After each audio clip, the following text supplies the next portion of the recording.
नमस्कार, आप देख रहे हैं एमएनएस न्यूज लाइव और खबरों की शुरुआत से पहले देखते हैं आज की कुछ अंतर्राष्ट्रीय खबरों को।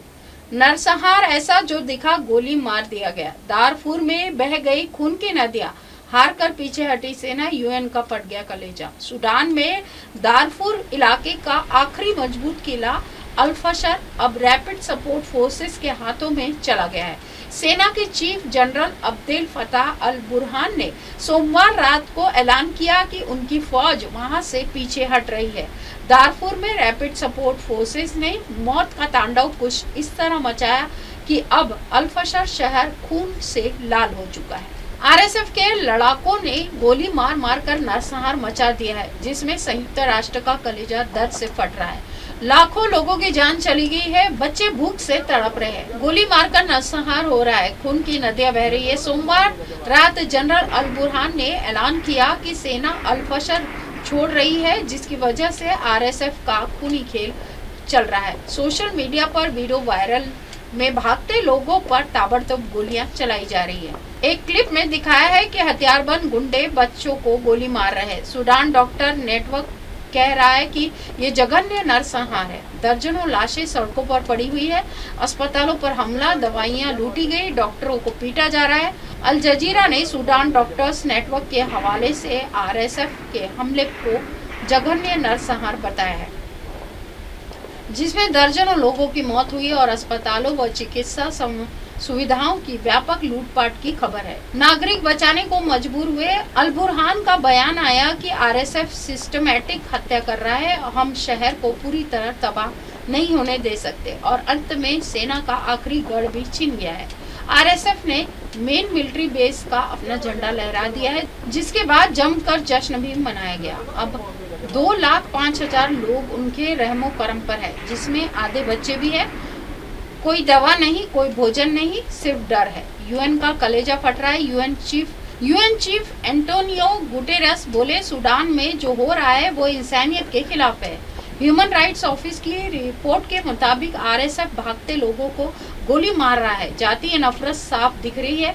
बोलकर तुर्क ने चेताया कि बड़े पैमाने पर नरसंहार का खतरा हर पल बढ़ रहा है। अगली खबर, रशिया में घुसे तालिबानी ट्रकों ने मचाया ऐसा तहलका, भारत भी हैरान। तालिबान में ट्रकों ने पाकिस्तान में भयंकर बवाल मचा दिया है।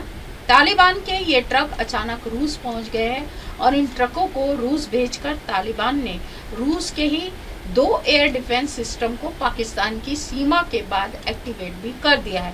अफगानिस्तान के तालिबान ने जो सामान भरकर इन ट्रकों को रूस भेजा है, उसने पाकिस्तान को गहरे जख्म दिए हैं। भारत को खुश होने का मौका मिल गया है, क्योंकि पाकिस्तान से निपटने के लिए अफगानिस्तान के तालिबान ने भारत के ही एक बेहद शानदार फॉर्मूले पर काम करना शुरू कर दिया है। लेकिन गौर करने वाली बात यह है कि सब कुछ ऐसे वक्त में हो रहा है जब पाकिस्तान अपनी सुरक्षा की गारंटी के लिए तालिबान को कतर के बाद तुर्की लेकर पहुंच गया है। तालिबान के हाथ बांधने के लिए पाकिस्तान कई मुस्लिम देशों के संपर्क में है। पाकिस्तान कई मुस्लिम देशों का सहारा लेकर तालिबान पर सीज फायर का प्रेशर बना रहा है। लेकिन पहले तो पाकिस्तान और अफगानिस्तान के बीच तुर्की की राजधानी इस्तांबुल में अफगानिस्तान और पाकिस्तान के बीच 15 घंटे से ज्यादा चली शांति वार्ता आखिरकार बेनतीजा रहने की खबर सामने आई है। अब खबर ये है कि तालिबान ने पाकिस्तान पर हमला करने का नायाब तरीका निकाल लिया है।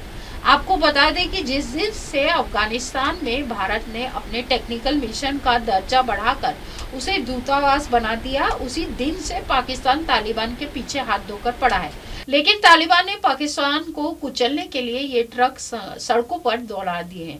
तालिबान ने इन ट्रकों को एक बड़े कूटनीतिक हथियार की तरह इस्तेमाल किया है। दरअसल पाकिस्तान को अलग थलग करने के लिए तालिबान ने 30 साल बाद सड़क के रास्ते रूस में 25 टन अनार भेज दिए हैं। तालिबान द्वारा संचालित कृषि मंत्रालय ने बताया कि कंधार से अनार की पहली खेप सोमवार को रूस को निर्यात की गई थी, जिसमें 25 मीट्रिक टन अनार उत्तर पश्चिमी अफगानिस्तान में तोरगुंडी सीमा पार से भेजे गए। मंत्रालय ने आगे कहा है कि इस पहल का उद्देश्य रूसी आयातकों के साथ दीर्घकालीन वाणिज्यिक संबंध स्थापित करना है। मंत्रालय के अनुसार लगभग $25,000 मूल्य की इस पायलट खेप का उपयोग रूसी बाजार में मांग और रसद व्यवहार्यता का आकलन करने के लिए किया जाएगा। मंत्रालय ने कहा है कि यदि प्रारंभिक चरण सफल रहा तो फसल के मौसम के अंत तक 250 टन तक कंधार अनार रूस को निर्यात किए जाएंगे। कंधार कृषि विभाग के एक तालिबानी प्रवक्ता ने कहा है कि यह पहली बार है जब हमारे अनार रूसी उपभोक्ताओं तक पहुंच रहे हैं। यह अफगानिस्तान के फल निर्यात में विविधता लाने और नए व्यापार गलियारे खोलने की दिशा में एक बड़ा कदम है। दक्षिणी अफगानिस्तान खासकर कंधार के अनार अपनी गुणवत्ता और स्वाद के लिए प्रसिद्ध है। इस बीच Kandahar chamber of commerce and investment की पुष्टि की गई है। कंधार अनार की पहली खेप प्रांत से रूस भेज दी गई है। चैम्बर ने बताया कि इस साल रूस को 200 टन तक अनार निर्यात किए जाने की उम्मीद है। यह घटनाक्रम ऐसे समय में हुआ है जब अफगानिस्तान और पाकिस्तान के बीच वाणिज्यिक सीमा पार बंद होने के बाद कंधार से पाकिस्तान को अनार का निर्यात रोक दिया गया है। इसी के साथ देश और दुनिया की तमाम खबरों के साथ बने रहे, क्योंकि यहाँ खबरों का सिलसिला कभी नहीं थमता। देखते रहे MNS न्यूज लाइव। नमस्कार। हाय, मैं हूँ तापसी पन्नू और आप देख रहे हैं MNS न्यूज। आप देख रहे हैं MNS न्यूज, सच जरूर।